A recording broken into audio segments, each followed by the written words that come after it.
الرحمن الرحیم الصلاۃ والسلام علیک یا رسول اللہ۔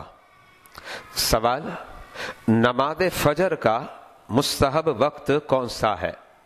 تو اس کے جواب میں آپ کے سامنے حدیث مبارکہ پیش کرنا چاہتا ہوں۔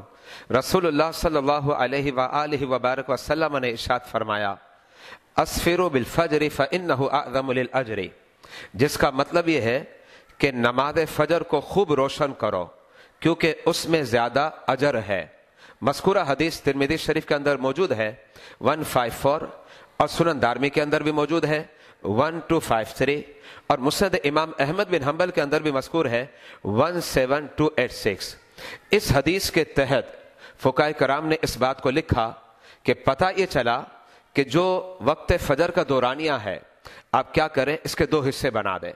تو پہلا حصہ جو ہے اگرچہ وہ وقت فجر ہے، آپ نماز فجر پڑھیں، بالکل صحیح ہے، لیکن اس کے بعد جو دوسرا حصہ ہے سیکنڈ ہاف، اگر آپ اس میں نماز فجر کو ادا کریں گے تو پھر یہ کیا ہے، افضل اور اولا اور مستحب ہے۔ اسے مثال کے ذریعے اس طریقے سے سمجھا جا سکتا ہے، جیسے اگر آج نماز فجر کا وقت جو ہے 1 گھنٹہ 10 منٹ ہے، تو 35 منٹ کے یہ دو وقت ہو گئے، تو سیکنڈ جو ہاف ہے، اس سیکنڈ ہاف میں نماز فجر کو پڑھنا یہ مستحب ہے۔ لیکن یاد رکھیے گا، جب نماز فجر کو سیکنڈ ہاف میں پڑھنا مستحب ہے، لیکن اتنی تاخیر نہ ہو جائے کہ اگر کسی وجہ سے نماز فجر فاسد ہو گئی اور اب آپ کو اس نماز کو دہرانا ہے، تو اب آپ کے پاس وقت ہی نہیں بچا، بلکہ فقہاء کرام نے لکھا کہ اتنی تاخیر سے اجتناب اور پرہیز کیا جائے۔